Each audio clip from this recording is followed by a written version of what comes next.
dia letak sebagai staff, and then manager semua lecturer. Ketua kepada dosen tadi dia akan jadi CEO.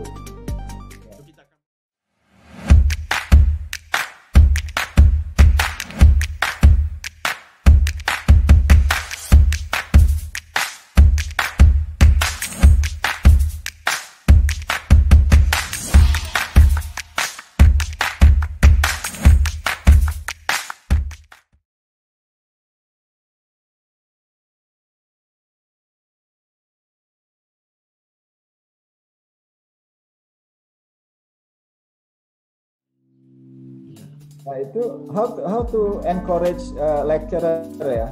Tadi kan lecturer itu ada 3 nih. Ada yang suka research ya. Passionnya ngajar katanya. Passionnya di kelas saja, tapi nggak melakukan research. Nah untuk yang mereka ini bagaimana memotivate, mengencourage? So kebiasaannya kalau disebut sebagai dosen universiti, okay, so we cannot run away from research. Okay. Biasanya apa yang saya buat sekarang ni, setiap saya beritahu pada semua pensyarah, setiap daripada kamu dosen universiti mesti mempunyai keinginan untuk menjadi profesor. Okay. Kalau siapa tidak ada keinginan untuk jadi profesor, you better find other job. Kan? Sebab profession kita di sini adalah profesor. Jadi untuk jadi profesor, kalau tidak kita ada sekadar macam guru, lebih baik dia mengajar di sekolah daripada mengajar di universiti. Kita nak supaya lecture note yang kita ajar pada student berubah setiap tahun hasil daripada pendidikan kita. Kita tidak lagi berdasarkan pada buku-buku tertentu, berdasarkan pada research kita. Kita sudah pakar dalam satu bidang-bidang kita sudah bertahun-tahun. Ya, jadi yang kita ajarkan di kelas itu ilmu-ilmu terbaru yang kita hasilkan research. Ya, untuk bagi student itu faham, pelajar-pelajar faham, S1. So mereka seharusnya kita dedahkan dengan hasil penyelidikan kita, kan? Sebagai contoh-contoh untuk dia faham satu teori, kita kena serta dengan contoh. Gunalah contoh-contoh yang hasil dari penyelidikan kita. Kebiasaannya kita masih lagi menggunakan contoh dalam buku. Buku tu sudah berpuluh-puluh tahun. Kita kena pergi kepada contoh-contoh sekarang. Ya. Dan satu lagi dosen ni, selain daripada kita beritahu matlamat dia untuk menjadikan profesor, okay, dia tak boleh lari daripada research. Dan kita kena, kalau dia degil juga, kita kena set KPI. Kita kena set KPI macam mana saya buat. Okay, setiap tahun, so each and every lecturer they have to deliver minimum kata 2 paper setiap pensyarah. So di Malaysia, di peringkat kementerian, so mereka wajibkan setiap pensyarah 1 paper. Bila datang kepada universiti pula akan setkan KPI 2 paper. Tapi bila pergi kepada institut saya set paper 5 paper. Dia kena meningkat macam tu. Lebih tinggi lagi ya? Lagi tinggi, 5 paper. Setiap mereka memang dapat 5 paper setahun. Memang set. Kalau mereka tidak dapat achieve, so mereka akan bagi tunjuk sebab apa mereka tak boleh achieve. Biasanya mereka kekurangan pelajar, itu saja. Kalau ada banyak pelajar, memang dia boleh hasilkan banyak paper. Begitu dengan pelajar. Kalau kita ada katakan 5 pelajar, kita beritahu pada pelajar setahun mesti publish 1 paper. 5 orang dah 5 paper. Macam saya ada 10 pelajar, so setahun kurang-kurang dah 10 paper. That's why sekarang student lah yang akan jadi determining factor untuk the number of publication. Biasanya kita boleh kira ataupun bilang macam tu. Kalau dalam makmal kita ada 10 pelajar, minimum 10 paper satu tahun. Jadi bilangan pelajar ni datang daripada pensyarah. Jadi kita kena buat promotion lah. Promotion paling senang dengan kita punya undergraduate student yang buat final project dengan kita, dan juga kepada orang-orang luar. Untuk memudahkan lagi, kita pergi ke industri, ajak pelajar industri, pekerja industri untuk buat S1, S2 dengan kita. And then mereka ni tak perlu datang ke universiti, dia boleh continue buat research di pejabat masing-masing. Kita cuma supervise saja. Sebab mereka ni dengan data memang very, orang kata apa, familiar. Almost every week, almost every month, okay, every day they produce a report. Cuma bezanya report dengan thesis, report adalah hanya observation, thesis dengan analysis. Kita tambah analysis saja. Inilah analisis yang buat di universiti. Mereka, kita guide mereka.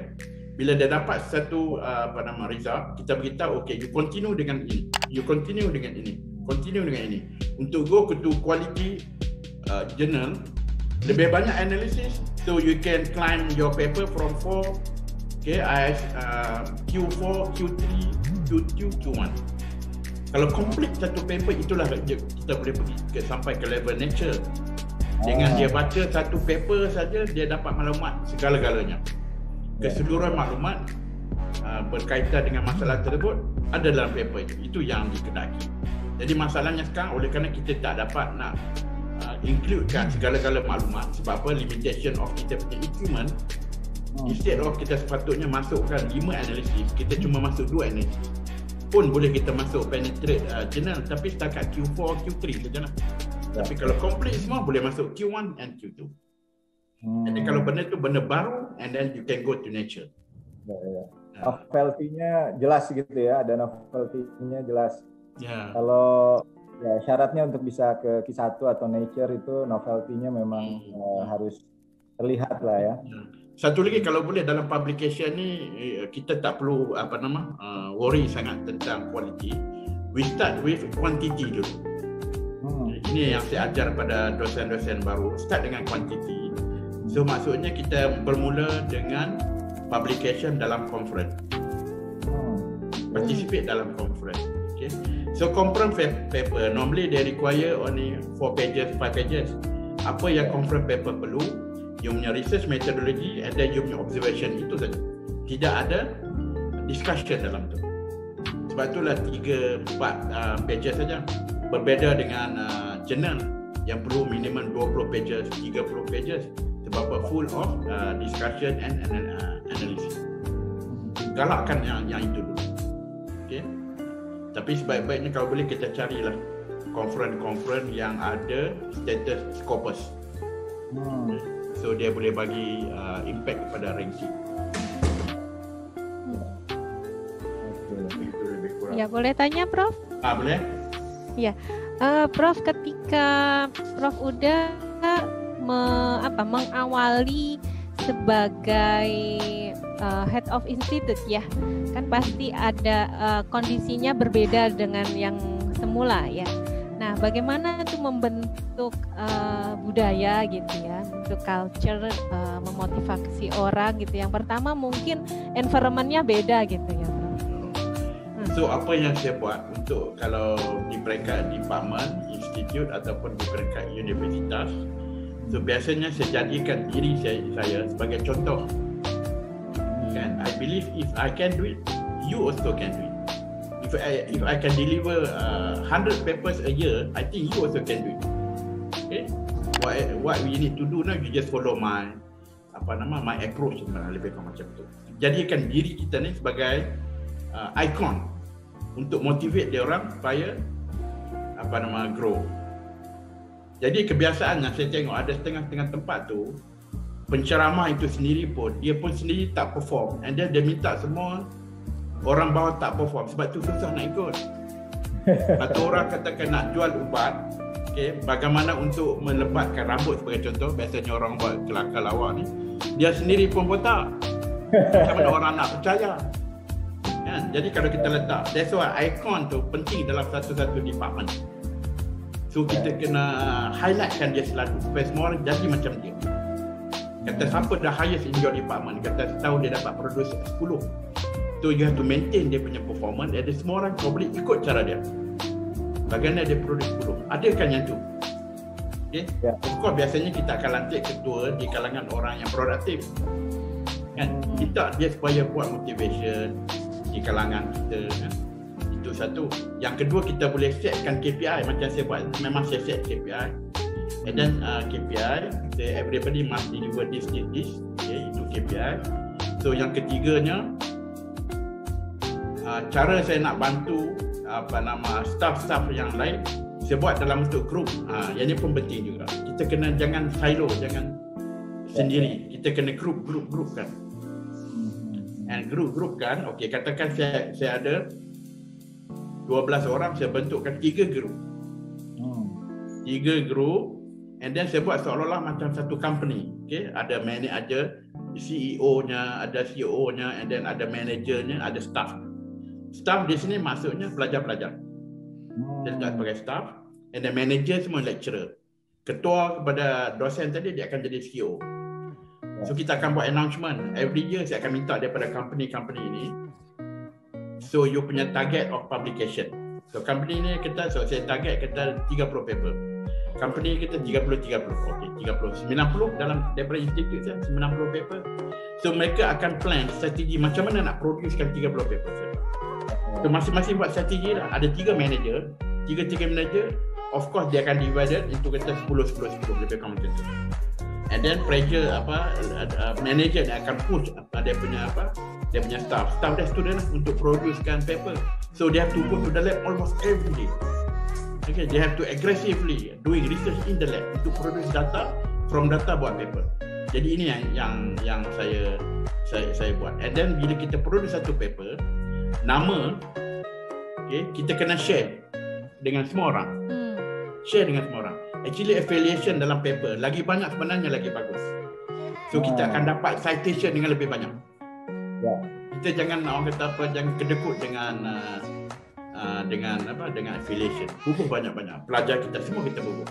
Okey, dalam paper biasanya siapa yang contribute the most dia akan dalam authorship tu dia akan yang pertama number.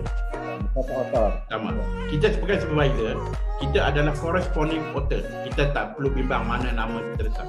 Biasanya kalau kita sebagai supervisor kita letak number 2 lah. Biasa dalam senarai jurnal tu 1, 2, 3 at all kan. So nama kita masih dekat di situ lah. Kita di number 2 kan? Tapi kalau boleh kita bubuh lah nama sebanyak mungkin just untuk kita nak promote dia. Lama kelamaan dalam kita punya group, katakan satu department kita bubuh semua. Sebab itu kalau you tengok paper-paper dulu-dulu, kalau especially daripada China, satu page saja penuh dengan nama saja. The whole department dia bubuh nama dia. Tapi Elsevier telah keluarkan satu guideline, they set the number of, dia tak boleh banyak. Sampai dia bubuh, dosen dia bubuh, technician dia bubuh, lab assistant dia bubuh, semua dia bubuh dalam tu. Itu pun sebagai satu motivation. Lama kelamaan kita boleh katakan sekarang satu paper ni daripada bapak keluar satu paper, bapak bubuh semua satu department. Kan takkan nama-nama yang ikut bersama kita tu dia tak masuk juga, dia pun tak produce paper juga, lama-lama pun dia berasa malu. Jadi kita boleh push, kita boleh buat macam polisi. Okey, sekarang kita bila saya produce satu paper, you pun ada obligation untuk produce paper, you pun ada obligation. Itulah cara kita nak orang kata double up atau multiplekan number paper. Masing-masing rasa macam dah malu, takkan dia nak tumpang saja. Kan? Dia pun harus produce paper juga. Macam itu keadaannya. Itu secara tak langsung kita motivate dia. Kita promote dia untuk tulis juga. Sharing dalam group. So dalam makmal kita katakan ada 10 orang, kita share lah. Setiap paper keluar 10. Tak apalah mula-mula ni mungkin dia dosen yang baru, dia tak mampu untuk menghasilkan apa-apa paper, masukkan juga sebagai kita nak bagi motivation kepada dia. Dia akan tengok dalam dia punya in term of performance appraisal untuk tiap-tiap tahun, because of publication dia punya performance tu naik. Itu akan motivate dia. Maksudnya every year I have to maintain the publication. Maintain the publication. Itu satu cara. Kalau kita nak kembangkan dalam within kita punya department, kita boleh buat cross department. Kan? Cross department, masuk department ini dengan department sebelah lain. Kita akan dapat extra paper untuk department kita. Department dapat satu paper, bila department sebelah sana buat satu paper lagi, department kita dah dapat 2 paper. Itu belum lagi kita buat cross university. So kita akan dapat banyak paper. Sebenarnya benda ni dah berlaku. Saya telah buat dengan UMS, Universiti Muhammadiyah. Surakarta. Makassar. Ya, Surakarta. So saya dah buat macam tu. So kita buat sharing. Dia produce 20 paper Kita produce 20 paper and then kita share. So secara automatik, kita buat satu paper, kita dapat 2 paper. Kita buat satu paper, dapat 2 paper. Tapi sebenarnya tujuan saya untuk bantu UMS lah. UMS untuk improvekan dia punya ni. Pada masa yang sama kita pun dapat bantu dia. Kita macam one to one punya coaching, cara nak tulis. So saya set lah pencerah-pencerahannya supaya bidang yang mereka buat tu pun hampir sama. Jadi sekarang ni saya extend daripada paper, sekarang ni kita buat joint research collaboration. So maksudnya joint research collaboration, masing-masing universiti provide certain amount of funding. Untuk yang UMS, saya ingat 15,000. Satu universiti 15,000, universiti saya 15,000. Apa yang kita berlaku supaya berlaku macam ada transaction, duit saya pindahkan ke sana, duit UMS dia pindahkan ke UNIMED. Sebab nanti untuk evaluation, ranking, dia nak tengok duit tu ada pemindahan. Itu dinamakan international collaboration. Ada markah dia tinggi dalam QS, dalam THE. Itu cara saya buat dengan itulah. Kita partner tu, kita 15,000, 15,000. So masuk dalam research tu kita dah ada 30,000 untuk kita execute research. Itu cara sekarang ni lah saya sedang buat. Dan di Malaysia memang kita galakkan di Malaysia collaboration antara 3 universiti atas satu objektif yang sama, mungkin skop berbeza, 3 universiti, and then setiap universiti produce 20,000. So untuk particular research tu kita dah ada 60,000. Okay? So ada banyak benda akan berlaku lah di situ.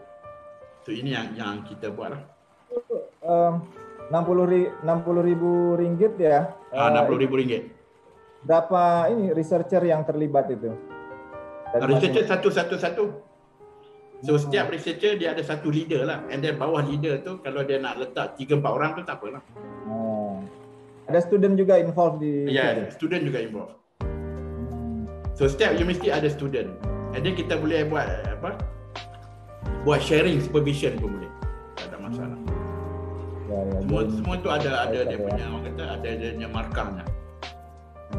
Itu cara saya nak improvekan orang kata ekosistem to make the lab productive, supaya busy dengan buat research. Nah, kalau di Indonesia ini kan salah satu problem mungkin ini ya, dua ya, peralatan ya, dan yang kedua budget. Nah ini. Sebab tu kita set cuma 15,000. Sebab di Malaysia ni kalau untuk menjalankan satu research saya rasa minimum pun 50,000. 50,000 ringgit. 15,000 sebenarnya tidak mencukupi. Jadi kita kena smart enough lah untuk mencukupkan 15,000 tersebut. Jadi Prof Uda punya experience nggak ketika dulu di awal-awal gitu ya, alat peralatan di lab itu tidak kurang gitu ya, kemudian bagaimana melengkapi fasilitas tersebut. Sebab tu kita perlukan collaboration. Bila ada collaboration, kita akan melengkapi antara satu sama lain. Okey, dia macam saya sebut tadi, untuk kita sempurnakan satu-satu lab, kita perlukan kepada 3 perkara. Pertama, budget. Budget, funding. Yang kedua, dosen ataupun researcher. Yang ketiga ialah pelajar. So sekarang ni pelajar akan datang kepada kita bila kita ada rupiah, bila kita ada funding. Pelajar memang dia boleh smell, dia boleh bau mana lecturer yang ada duit, dia akan approach. So yang kedua, kalau kita ada peralatan, kita punya peer akan datang pada kita. Kita tak perlu cari, dia akan datang pada kita. Sebab tu ini dia strategik. Kalau kita boleh develop facility dalam kampus kita, peer kita seluruh negara, seluruh Indonesia akan datang. Kita tak perlu cari. Sebab mereka memang looking for the equipment untuk run dia punya achievement. Dia akan datang buat collaboration ketiga. Yang ketiga, industri. Industri akan datang kepada kita, ataupun research institute akan datang kepada kita, public ke private ke, Bila kita ni adalah guru, dia tak perlukan duit kita, dia tak perlu peralatan kita, peralatan dia lebih canggih, tapi dia nak cari guru untuk selesaikan masalah dia. Dia bagi cadangan kepada dia. Itu. Jadi untuk jadi guru, you have to develop yourself. You have to do a lot of characterization, basic fundamental study just to understand the fundamental issue. Barulah you boleh argue dengan industri. Industri memang macam tu. Katakan sekarang kita buat satu material, macam cellulose satu material, nano cellulose. Tiba-tiba industri beritahu dia tak mau cellulose, dia nak benda lain. Dia nak kita gold. Jadi maksudnya dalam bidang kita tu, semua material kita kena study. So kalau dia bagi apa-apa argument pun kita boleh lawan. Macam tu. Then only kita boleh jadi guru. We have to develop ourselves as a guru. Our research is not complete unless we publish all the research finding, all the data. Then only dia jadi scientific research. You beritahu pada dosen-dosen pensyarah di Indonesia, di universiti. So each and every research yang conducted in the lab you have to be published. Kalau you tak publish, so this is not a scientific report.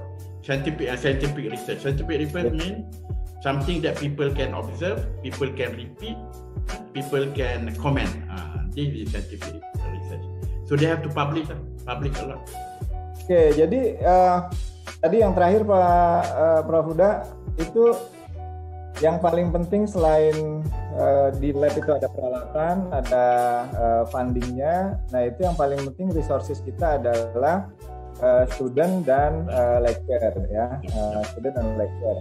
Nah ini tadi Prof Huda sudah menjelaskan bagaimana membangun ekosistem supaya lecturer itu mau produktif ya, dengan memberikan KPI, kemudian membuat grup ya, working group di dalam masing-masing lab.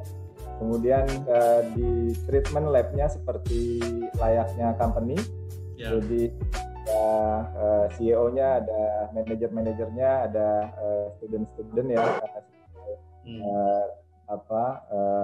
employee ya sebagai manajer, manajernya.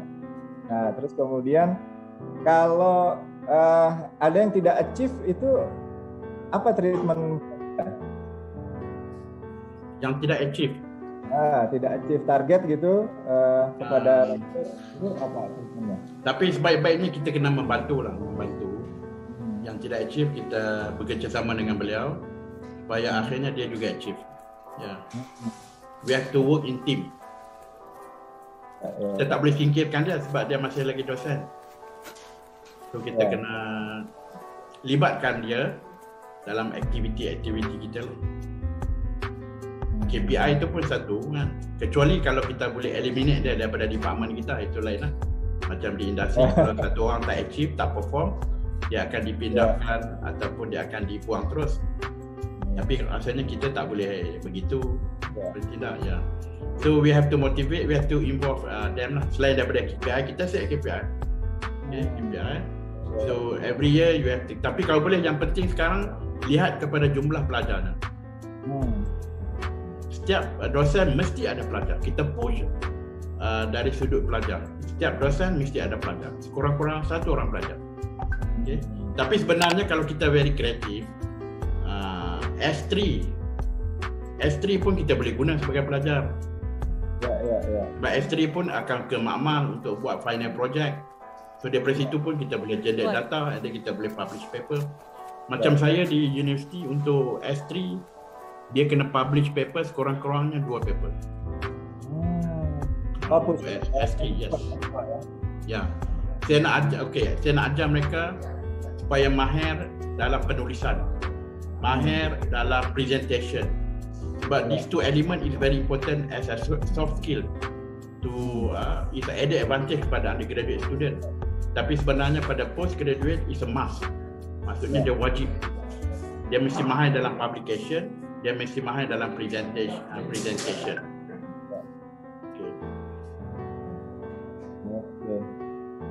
Ada lagi Bu Farah, mungkin ada yang mau ditanyakan? Iya, tadi yang terkait dengan undergraduate ya, Prof ya. Karena kan kalau undergraduate itu itu pasti per dosen itu dapat ya, punya pelajar ya, ada graduate ya. Nah, tapi kalau untuk yang graduate, postgraduate itu kan tidak semua biasanya yang akan dapat. Tidak semua. Biasanya dosen-dosen akan beritahu. Dia kata macam mana saya nak publish paper, saya tidak ada pelajar postgraduate. Saya beritahu orang undergraduate bukan pelajar kan, itu pun pelajar juga. Dia boleh guna dia orang. Yang penting sekarang ni dalam publication data saja. Minta kita keluarkan data, lepas tu kita akan compose the paper. And then sekarang ni kalau kita nak ajar pelajar, sebenarnya kita tak pernah ajar pelajar bagaimana untuk compose paper, untuk buat paper. Sebenarnya kita boleh ajar, kalau kita ajar mereka, mereka pun boleh buat. Dia ada step by step untuk kita nak compose paper tu. Tak susah. Pelajar pun boleh buat. Cuma sekarang ni kita tak pernah ajar mereka bagaimana untuk compose paper. Kita cuma ajar bagaimana untuk tulis thesis saja. Kalau untuk kondisi pandemi saat ini bagaimana Prof Uda di sana? Apakah juga masih lagi kita online, segala-galanya online. Tetapi kalau pelajar perlu juga untuk jumpa dengan dosen atau pendata kemakmuran, mereka mesti mendapat izin yang special, izin daripada pihak pemerintah universiti. And then mereka ini mesti bebas daripada COVID. Macam di Malaysia pun hampir keseluruhan Malaysia semua red zone. So memang mereka terpaksa buat swab dulu and then make sure they are free, baru dia boleh masuk ke makmal. Kalau tidak, kita tak benarkan. Tapi kalau mereka yang sudah ada di kampus, itu dibenarkan. Jadi tetap melakukan penyelidikan ya Prof ya? Ya, masih. Kebanyakan yang duduk di kampus, dia masih continue. Macam di lab saya, masih continue buat research. Sebab itu pelajar yang tak balik ke kampung lah, especially pelajar postgraduate, dia masih tinggal di kampus. Tapi kalau pelajar undergraduate, mereka agak sukar. Kebanyakan aktiviti makmal pun kita buat secara online juga. So, pencara kena kreatif lah macam mana untuk turn daripada physical lab kepada online lab. Selama pandemi ini tetap memproduce publikasi sebanyak sebelumnya ya Prof ya? Sama. Sebab kita masih juga ada conference yang berlangsung almost setiap bulan. Kita ada conference, so dalam conference ada paper. So inilah masanya untuk kita nak publish paper. Sebab conference online ni dia murah. Memang banyaklah paper keluar. Terima kasih banyak Prof. Oke, Prof Uda, thank you very much ya. Terima kasih banyak sharingnya. Jadi mudah-mudahan ini menginspirasi buat kita semua. Terima kasih sekali lagi. Assalamualaikum warahmatullahi wabarakatuh. Waalaikumsalam warahmatullahi wabarakatuh. Terima kasih Prof Uda. Sehat selalu. Ya.